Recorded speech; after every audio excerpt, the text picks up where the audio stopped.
Hey everyone. So I told you guys about the switches, right? But I never went like really into detail how these sometimes these things work. There are different sections, areas, like there is layers to these things. Everything that's done, it has layers to it. It has like volumes, dimensions, stages, platforms, and planes to it, right? This is how they work. They have never worked anything else. It has sections, units, all of this stuff. So you could never really master it completely unless you know all the units, all the sections, all the levers, all the dimensions, or whatever the case may be to conquer. So this one I'm going to talk to you about is the love switch, right? And I think I talked to you previously about it. But sometimes people don't know that your love for something else can be switched into something or someone else. Okay, so you love your children. You have nothing but love for your children. So you're cherishing your children. You're pouring out your love onto your children. You're doing the best that you possibly can. So some of the time when they're doing a switch with that, they'll give you another child to cherish the same way you cherish your kids. And then that envy come between that child and your kid. And you can't quite understand, well, why is this child having so much problems with this other child? And I'm showing them both the same amount of love. I'm doing all the same things for both of them. But at the same time, my child has an issue. It's a reason because at this point, your child is going through a tear from you because of another child. And you're not aware of it. And you're not awakened to it, but it's happening. Then you also have that lover's tear where you love your husband, your boyfriend, or whoever. And we talked about that switch with, like, I talked to you about a pastor, how it was like directed because, of certain things that was going on. It was directed kind of like where he kind of like started to switch and fantasize, and they used those as like switches, like to make you love something else more than you love what you really love. So sometimes you have your child, and sometimes you love your child, and then you start to date a guy, and they do that little switch of that love with the guy and your child. So now it's a battle between your child and the guy, but sometimes the guy is overpowering the child to be all right with it. Okay, so you guys have to pay attention to these type of things because the child isn't as strong to fight it because it has no knowledge of it. The child is an empty vessel. So it only has knowledge of that which the Lord God reveals to it, or that which is revealed to that child. So whatever the child perceives and whatever is revealed to them, that's what the child will have knowledge of.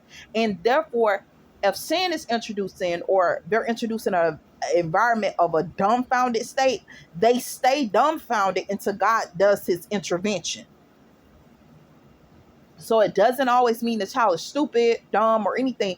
It's just the fact that they're in a dumbfounded state where they need an intervention.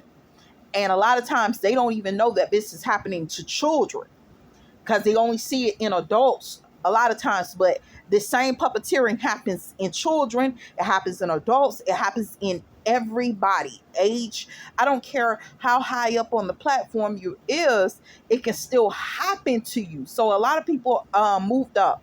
They are very high up there. They got degrees, they got all this different stuff. They're high, they're very high up. They're major authority figures and stuff like that. This same puppeteering can be implemented to happen to them if they're not aware of it and awaken to it. So they have to really be able to know what's taking place, what's the defeat, what's going on, what's this, what's that. Because some of them have stolen a position. Because you have people that have went through for decades and decades and decades without relief and have earned certain ranks and certain statuses, but those statuses was given to someone else because they were where they were rewarding these statuses at. So a lot of times they're given things that aren't theirs. So you have to be awakened to that. And these are all switches and tears. So again, we're talking about lover switch. So I kind of got off a little bit, but I'm going to get back onto it. So we're talking about love switches. So your love for your brother. So you got love for your brother, right? So that love that you have for your brother or your sister, your mother, your family members, or whatever the case may be, can be switched and directed into somebody else. The hatred that you have for somebody else can be switched and directed to your family. So they're using these switches and these tears like this to actually, like, it's like to actually make you do certain things that are against you. So now you have to use sound wisdom and guidance with this, because your enemy is wise. So your enemy will play like he for you the whole time. Kid you not. Your enemy comes and he does this several times. Several times. Him, her, whoever it is, whether it's a child or an adult. Your enemy constantly comes and does this same thing several times. They'll abuse you, do a switch, and then turn around and say, I didn't do anything wrong to you, and try to be nice to you. So when this starts to happen, you don't even know how to take it. You don't know how to perceive it. You don't know how to accept it, because you're like, okay, well, this one being nice and this one's being kind of nasty towards me because you did some nasty stuff towards them. Or somebody else did something nasty towards them, but you're dealing with the switch of them doing something nasty towards them. So now you're dealing with the switch. You don't even know how to perceive it. You don't know how to take it. I have been there for this person. I have been nothing but good to this person. Why are you angry with me when I'm the good guy and stuff like that? You're dealing with a switch. That's why. You're dealing with the tear. If you know that you didn't do anything wrong, whatever came there and did that tear, it's still there. It hasn't moved itself.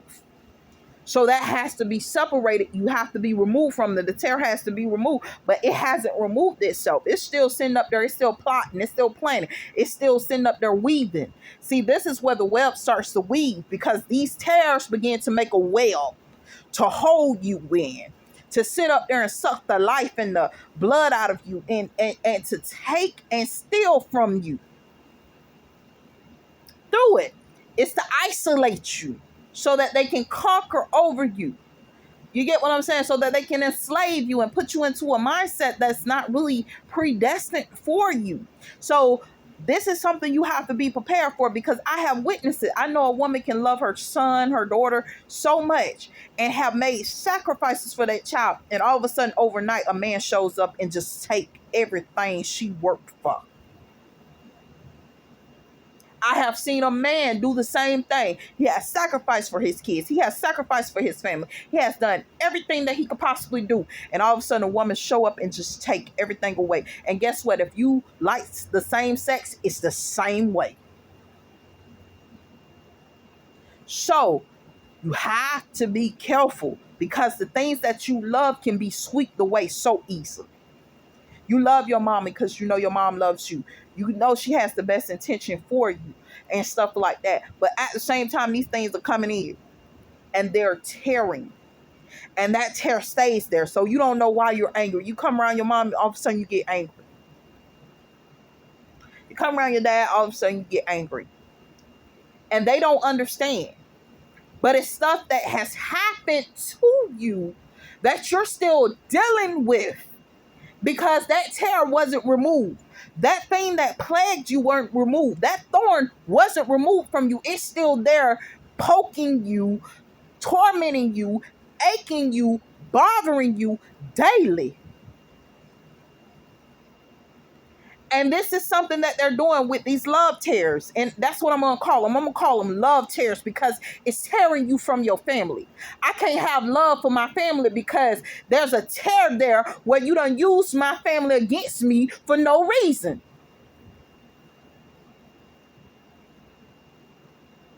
Because they were in a dumbfounded state. And I don't care how high up you get, because I'm going to tell you something. Tomorrow I can be puppeteered. So I could be high up there and I could be ministering the gospel high up there, T.D. Jakes status. You know what I'm saying? All the grace. You get what I'm saying? I'm Priscilla status, and Priscilla, come on now. Hello? I'm sitting up there, I'm Sarah Jakes. You get what I'm saying? I'm handling my business on a whole nother level. But at the same time, I can still be taken through dimensions and units of this thing where the terror is trying to sit up there and weave its way into my life and torment me and taking from me that which loves me. So I'm not getting love back. I'm sending it out, but I'm not getting it back. And some of you guys don't know what this means. Some of you guys are dating, and you women are dating, but you're not getting it back. And see, one thing about it, when a resource is deplenished, it is deplenished. And it's the same way with love. You need to get that back so that you can sit up there and you can replenish yourself, so that you can refill yourself, so that you can actually be able to do what you have to do for yourself to move on, to kind of like heal, where you can actually forgive, you can forget, you can do some certain things and stuff like that, where you can move forward. But you can't move forward because there's nothing replenishing God's will for your life. There's nothing replenishing the love God has for your life. There's nothing replenishing you because you have a tear there that's weaving itself in to say, I'm staying. And this is demonic, because this tear has tore every person you love away. This tear has caused so much headache. It's kind of hard for you. You love funny. You ever seen somebody that love funny? Just love funny. What kind of love is this? I don't want to love you. This is some funny like type love. It's strange. It don't even feel like love. It don't feel like something different. Somebody finna love you with this funny, strange behind love you trying to give somebody. And that's the thing. And it has found this place into your life. It has found this place into everything that you're doing. And you're like, man, something ain't right here. But you're going through that because you are dealing with love tears. And this love tear is meant to sit up here and grow some things in your life and take away some things out of your life and steal some things that was predestined for you to prosper you. So it's hard for you to forgive somebody and move on. Even if you, listen to me, let me clarify this for you. I don't believe in forgiving people like that. But you're trying to do the will of God. I'm trying to do the will of God too. Because I realize there's a certain thing as a forgiveness tear. I ain't tell y'all about that one too. A forgiveness tear is where you're forgiving a person and they're still abusing you. And see, we do that stuff with God all the time too, but it ain't really your fault. But at the same time, it's a lot that God has to sit up and say, okay, enough is enough. I done went through enough. You get what I'm saying? And that goes on with people too. So with these love tears and then the forgiveness tear is connected to it, they done set up there, they done stole the love tear. Now they still in the forgiveness tear. So now it's hard for you to forgive because first of all, there ain't no love there. And I'm not going to keep forgiving you so that you can keep abusing me. So that's going to separate some stuff right there. So that tears are already going to be established. You're not going to keep hurting. God ain't going to keep sitting up there allowing his people to hurt. And I want you to understand that. And you send up there somebody, oh, I just want you to forgive me. As soon as the person forgive you, you stab them right in the eye. But the person forgiving you, but you keep hurting them. So now this is a tear that this good for nothing done created to stop you from actually being able to do the will of God. But here we go. People say forgive and forget. But guess what? I can't forgive and forget what you done to me. Even with the tear removed, I can't forgive and forget what you done to me. Because the moment I forget, here you back again with that same tear. So no, I'm not even given the luxury to forgive, forget, and to move on. But for those that are worthy and bring fruit worthy of repentance, I should be able to do this. But guess what? They ain't making it where you're able to do that. Because they ain't gonna never bring fruit worthy of repentance. So now you're going through love tears, you're going through forgiveness tears, you're going through units and dimensions of abuse dealing with love. So after a while, you turn cold. You just like, look, I don't love no more. I'm not opening that door. I'm not going through it. So that tear's there. It's weaved in. That's a permanent tear. It's weaved in. It's not going to break. It's not going to go anywhere. But it's for your protection. You put that wall up for your protection. You did that to protect you, protect the people of God and everything. And there's nothing wrong with protection. You get what I'm saying? Because you have to do that to survive.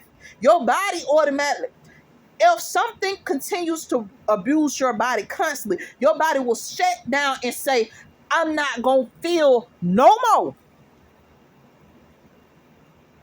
And your mind sets up like that. If you got a tattoo, at first beginning it start to hurt or whatever, and then your mind just start to shut off and say, look, I'm not going to let you feel this no more. I'm not going to let you hurt no more because I have to survive. So the mind automatically programmed itself, say, look, shut that off. Because I won't be able to survive with this going on. And that's what's going on with the love tears. That's what's going on with these tears. Your body's saying, look, I can't survive with this mess going on. So I got to remove myself from it. You love certain things, but you can't stay around it. You want to be with certain things, but you can't be with it. You get what I'm saying? I'm going through this now. I love my son, but stuff that is around my son is keeping me from being with my son. And then other things that they have done have created a tear between the love I have for my son, the love I have for my family, the love that I want to see happen, the things that I want to see come to life. So I got to sit up here and now I got to bear a tear that I shouldn't have to bear. And a switch that I shouldn't have to bear. But this is something that I'm having to deal with. This is something that I have to go through and stuff like that. And other people, it's not going to minister to you. And it's not a bad thing because you say, okay, well, look, I'm cutting this tear off. You can't have nothing else. You have had everything. The next thing I know, you'll come start looking for the love that I have for myself. I ain't going to be able to look myself in the mirror and say I'm beautiful anymore. I'm not going to be able to look in the mirror and know that I'm beautiful. No matter what I say, I'm not going to be able to do that because this love tear is trying to tear me apart. And you guys have to be prepared for this. Nobody's going to tell it to you like this, but I have to tell it to you like this. I love me enough to tell this tear certain things you can't have. But you have gained access to it for quite some time. But there will be an intervention that will remove the tears. We already talked about that. There's a harvest, there's a reaping where these tears are removed. There's an intervention where these tears are supposed to be removed. But guess what? The ones over the vineyard and over the harvest and over the plantation or whatever you want to call this, they got smart. They say, we're not going to do the harvest. We're not going to do the reaping. And guess what? The people that can do it, they ain't going to do it either because we're going to prevent it. We're going to stop it. And that's where the problem's now coming in. So now the vineyard's overgrown, weeds done formed, everything that happens, snakes out there in the field. You got snakes, you got all kinds of mess out there in the field. So even if you go out there and you just start doing one section, you got to sit up there and you got to battle the beast of the wild. You got to battle these huge snakes. You got to battle these huge animals. You got to battle wolves and all kinds of stuff that done embedded itself into the vineyard that had no place to be there anyway. And this is part of what's going on with these love tears, this stuff that's going on. And guess what? It's tearing at you because ultimately the whole focus of it is to